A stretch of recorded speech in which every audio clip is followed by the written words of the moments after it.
Catus, Maximus here. I've done videos on the sealed head Pittsburgh Pro ratchets a long time ago, but I couldn't believe, and various other Harbor Freight ratchets, haven't done one on the actual Pittsburgh Pro bog standard quick release ratchet, which I was looking on their website, and regular price on their website is now $10 for this little 1/4 inch ratchet, which I'm totally blown away. I mean, that must be inflation or something, because I can't believe they want $11 now for the Pittsburgh Pro, just bog standard Chinese ratchet. On the website, they want now $20 for the gear wrench built Quinn ratchet, and they want $30 for the Icon. Always seem to remember this being like a $5 ratchet. I mean, it's a swing pawl ratchet,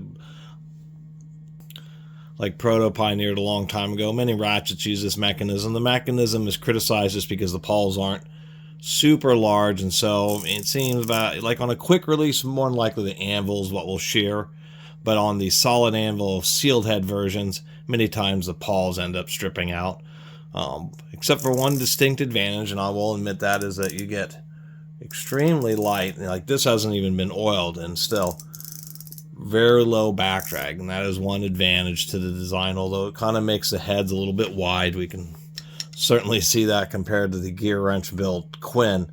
The Quinn is a heck of a lot narrower, and overall height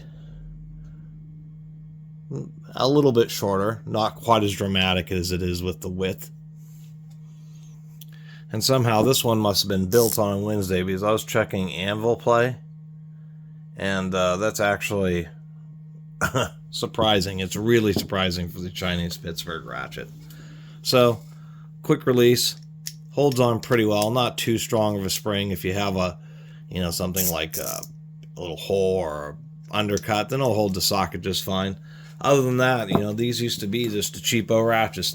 Just need a cheapo ratchet either to beat up on, or it's just, if you're assembling something you didn't want to spend much money, it used to be the cheap ratchet Harbor Freight. I don't know.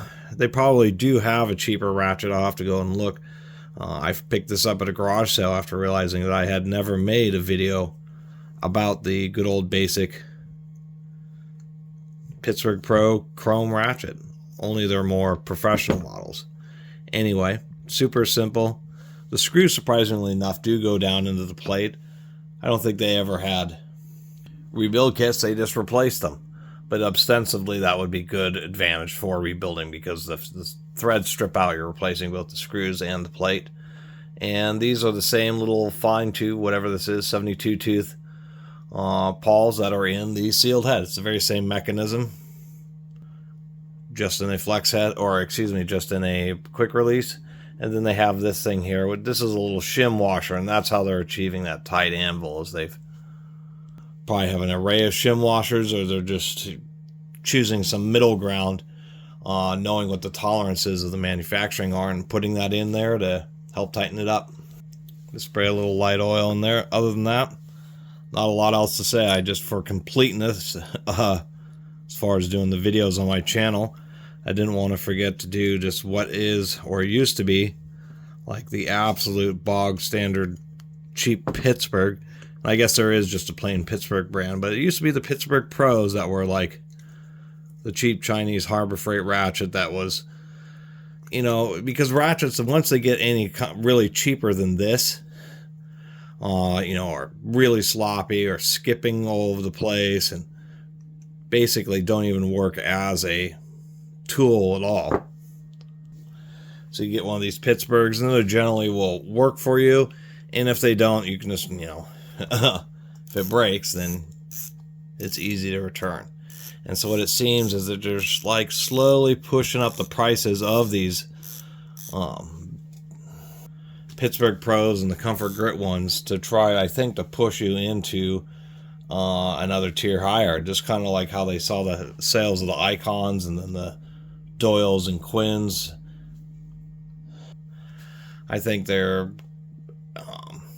because, you go in the one tool store, and if they have Pittsburgh sockets and Quinn sockets and Icon sockets, it's a one tool store selling a whole bunch of different of their own house brands of sockets.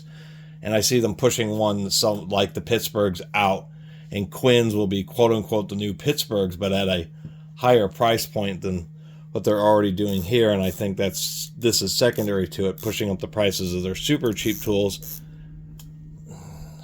to start trying to move people away from the Pittsburgh brand. That's the only thing I can really think about it or say about it. My little theory. Anyway, thanks for watching.